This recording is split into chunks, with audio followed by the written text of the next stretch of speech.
All right, guys, so there has been some insanity the last few days regarding the Star Wars fan base and the battle between Star Wars fans and Disney Star Wars fans regarding this attempt by a bunch of people online to essentially get a lot of large YouTubers and content creators who cover Star Wars, The Acolyte, a lot of the conversation around these properties, to get them demonetized, deplatformed from YouTube, from social media, and it failed epically. YouTube came back and said, no, you guys, sorry, we looked at this and there's nothing to this, better luck next time, basically. Which, it didn't stop these people from freaking out and reeing online. Of course, a lot of accounts like, again, Rewriting Ripley, who's a podcast, I guess, who just has some really unhinged takes. I've seen people actually saying that they're going to possibly sue this person for defamation. It's getting pretty crazy with the Acolyte, the Star Wars fans, the new Star Wars fans, the Disney fans. We've even seen things like after the Acolyte got canceled, they tried getting this change.org petition to, start gaining traction, and it's actually done pretty well, I gotta say. Almost 69,000 people have signed this thing, so that's probably more people than actually watched the Acolyte, to be honest. And we're seeing articles from the Collider putting out stuff like this saying that Manny Jacinto is actually not out of the running for people's sexiest man alive. Again, the safe, horny kind of guy where he's very soy, and I don't understand why women would find him attractive. I said online, I think basically the only people who think he's the sexiest man alive are the blue-haired feminists and possibly other men. That being said, Star Wars is in a very weird place, especially given this Star Wars Outlaws game that is currently out there in the wild.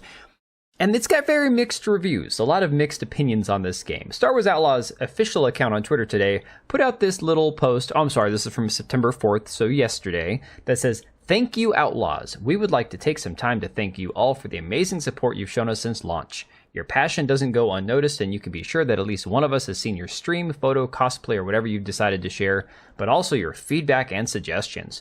We'll keep on developing new stories for you while working on offering you the best experience possible in the galaxy far, far away. From the Star Wars Outlaws team, thank you."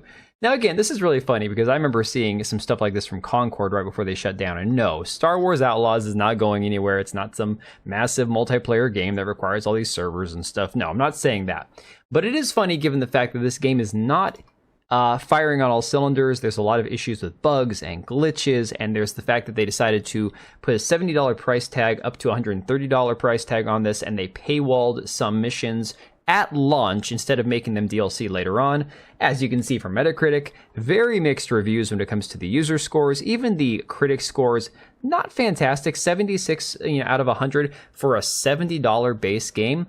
Pretty insane. And of course, Grums has this here pointing out the Ubisoft stock is just plummeting, and actually this is not even close to where it's at today. Today it's currently a little over $3 and change, so absolutely baffling how bad it is. That being said, we see this report here from that Park Place saying that Star Wars Outlaws sales are actually 55% lower than Star Wars Jedi Survivor in the United Kingdom. And these reports are hard to come by because a lot of times the game's studios or the essentially the publishers or the manufacturers like, let's say, Sony and Xbox, they're not going to give you those numbers if they don't have to. If it's not a big wow, kind of blockbuster hit, they're not going to tell you all the time because they want to play it close to the chest. They want to say, oh no, we've got great numbers. Look, investors, look at this shiny object over here. Don't look at this game itself.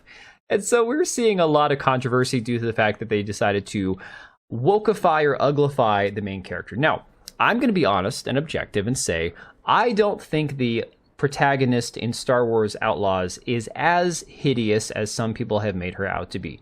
There are a lot of accounts, and some of them are good accounts who post good information online, who sometimes exaggerate things. And they'll take a completely unflattering screenshot in motion and use that as the, oh my god, look at how ugly this character is.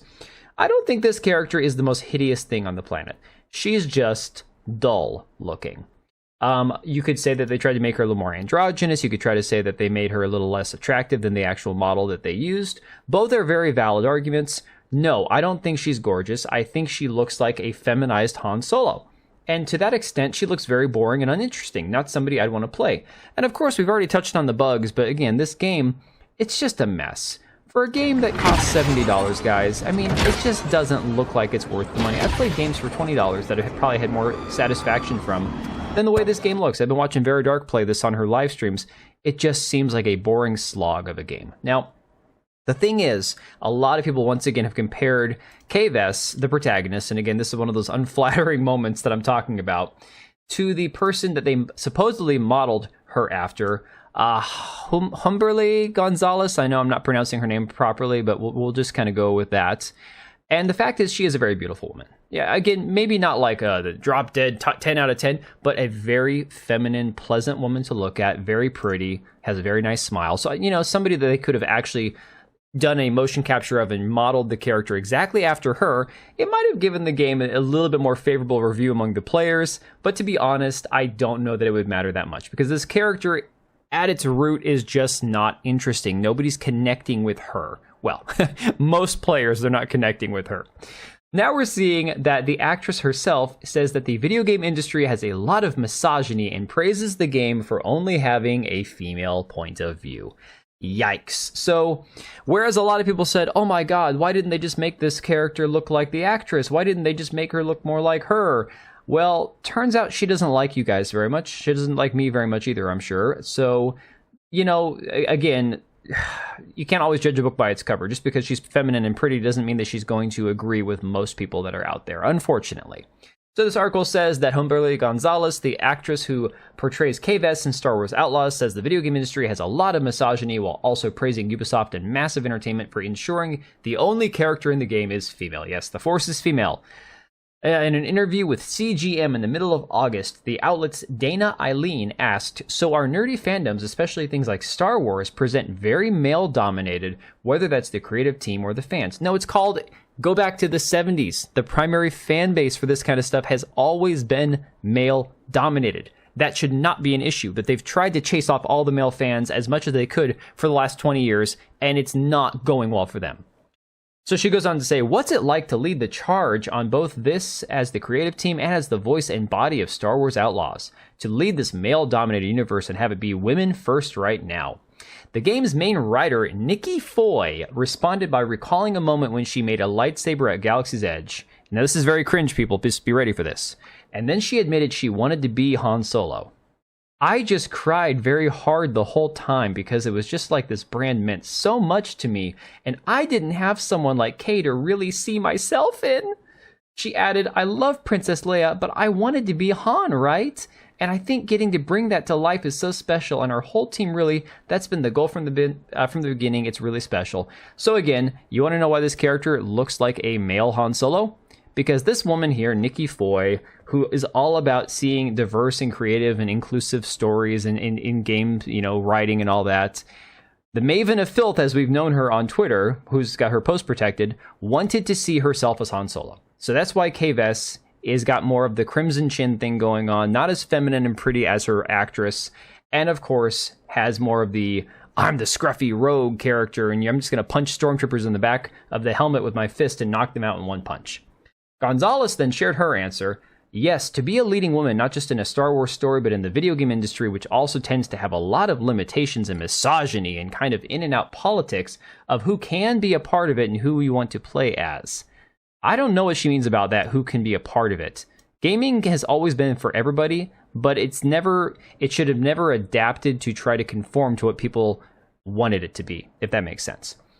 I'm incredibly proud of the team having chosen someone like me, but also only me, that there isn't a male counterpart to the story of Star Wars Outlaws, that we are focusing on a female point of view of a scoundrel story, because we've only really ever seen males in a scoundrel position, she continued. Now, I'm going to ask you guys right now, what's the percentage of male criminals to females when it comes to, like, you know, theft and violent crime and all that? There's a reason that you typically see male scoundrels in fantasy and stories and all that good stuff. Next, she shared, so the representation is incredible for me as an immigrant Latina in Canada. Of course she's in Canada. To even get to speak about my country, about Venezuela, about what it means to be me as an artist, that I followed this dream not having any of my family here, not having a lot of mentors in my family or anyone to look up to or content to look up to. Even in Star Wars, you know, there aren't a lot of Latinas in this space. Oh, good God. And so for me, I knew that this was going to mean a lot, not just to me and my community and my family, but to everybody else who's watching it too and playing it, she added.